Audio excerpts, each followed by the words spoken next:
guys, and welcome back to another episode of Federico Talks Watches. Today, I want to give you some steps to ensure you're getting the best price on a pre-owned watch, or essentially, how to negotiate a pre-owned watch. Everybody here likes watches, at least I assume you do if you're watching my channel. If you don't like watches, then what the hell are you doing here? But I assume we all like watches, and watches can be pricey. But some people are not comfortable negotiating, and I totally get that. But this should be a nice little framework to help you get that better deal. Now, of course, before we get started, customary wristwatch check. Today I'm wearing my Habring Messina Lab limited edition Friends and Family with the Salmon Sector dial. Absolutely killer piece. And also, I want to point you to delraywatch.com. Some very cool watches just came in. A Rolex Yachtmaster with the platinum dial. We don't get those too often. A very rare Grand Seiko Autumn Edition with that rare dial. Go grab it before someone snaps it up. And, of course, we have a Laurent Ferrier Boreal that actually just went on special. One of the most pristinely finished independent horology watches there is, and something that's also extremely rare. All that and more at delraywatch.com. You guys know the drill. Link in the description below. Go check it out. But yeah, guys, let me preface this by saying I'm a watch collector, but obviously I'm also a watch dealer. And I've also worked in watch retail. I've worked in watch wholesale. And watches have been pretty much my entire adult life and career. So I think I'm pretty uniquely qualified to talk about this. And also, some of you might say, well, he's a dealer. He doesn't have our interest at heart. Well, you take the advice or you leave it. I just know those comments are going to hit in the comment section. And if you really believe that, there's no reason for you to watch this channel because I always keep it honest. So yeah, let's talk about it. How to get the best deal out of a pre-owned watch or any watch, but generally pre-owned. The first one is it starts with psychology, right? Get into the right mind frame. Your goal is to buy a watch. And remember, the dealer's goal is to sell a watch.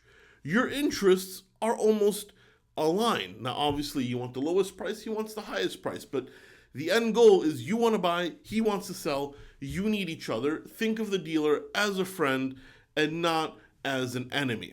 And I think the whole experience will go a lot better because you'd be surprised how many people get in a combative attitude, whether it's the dealer or whether it's the buyer.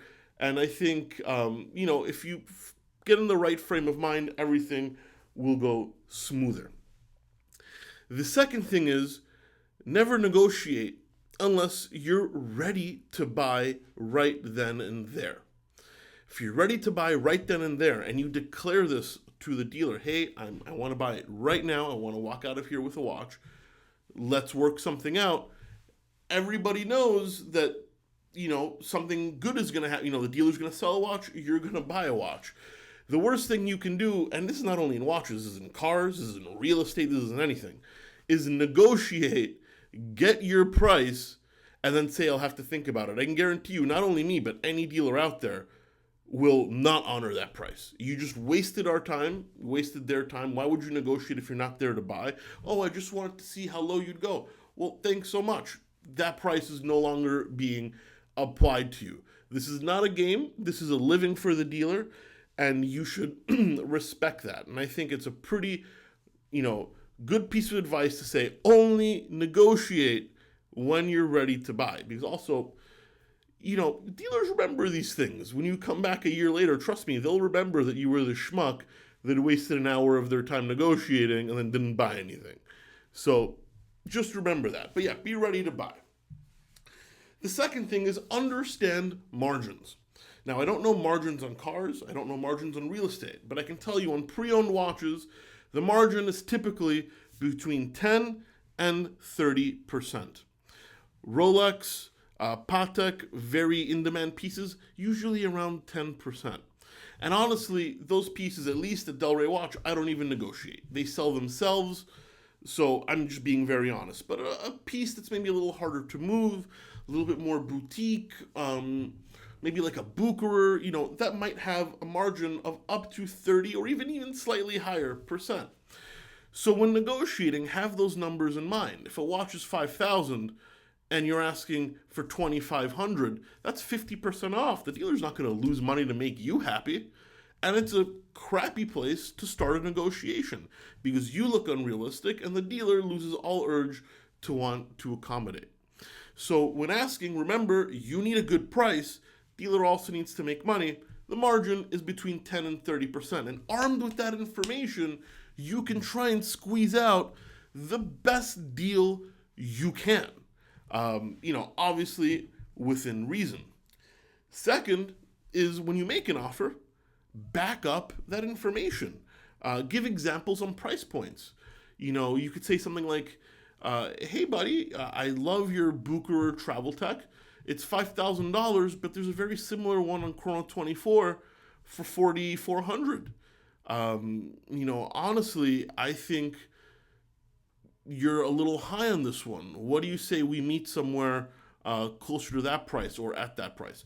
Give them examples. That way it's irrefutable. Trust me, the dealer on the phone or even in person will check that. So don't lie because the information is public. But if you found something cheaper and comparable, let them know. That's great ammunition to knock the price down almost immediately. Another piece of advice that could be given is sometimes the time of the month can get you a better price. I can tell you most watch dealers or salespeople work on commission and they have sales goals. And while this doesn't apply everywhere, I can tell you in a lot of places, people want to close deals at the end of the month, either so they can hit that goal or so they can fatten up their paycheck, because they get paid at the beginning of the month. So negotiating maybe the last couple of days of the month, not always and not everywhere, but it may get you a slightly better deal. Now, one of the last things is buy directly from the dealer. You're going to get a better price if you buy from the dealer and not from the platforms like eBay and Chrono 24. Now, obviously, those platforms, they have advantages. Protection, you have an intermediary, but they also take a substantial amount of fees for a dealer. So anytime you buy a watch from eBay or Chrono 24, you may feel comfortable, and that's fine. That's worth it to a lot of people, but I can guarantee you're not getting the best price because the discount he could have given to you, the guy's going to pay his eBay fees.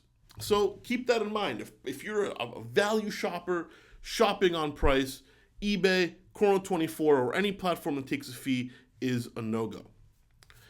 And then the last but not least, cash is not king.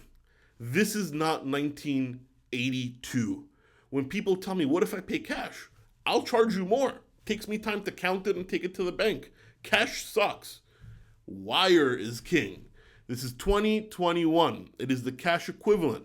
Offer to pay by wire.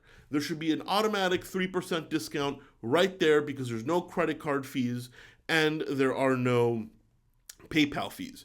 You might have a small wire fee of $25 or $50, but on an expensive watch, like, $20,000, 3% is $600. It's worth it to pay the wire fee. That's the easiest way to knock down the price automatically.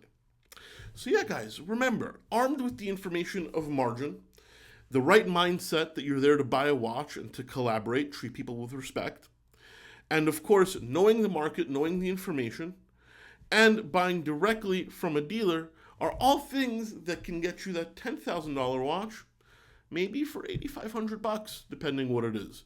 No reason to pay more. But of course, always a reason to build a decent relationship so you can keep getting great deals, hopefully from the same person. Remember, we're here to sell you a watch, but as a collector, I'm also here to buy a watch. It's the most important thing, and as long as you keep that in mind and you're armed with, a couple of, not tricks is a dirty word, but as long as you're armed with the correct information, there's no reason you should pay the normal asking price. Anyway, guys, that's it for today. Please give this video a thumbs up if you enjoyed it.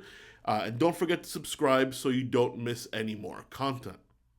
Thank you so much, and I'll catch you in the next one. Happy shopping.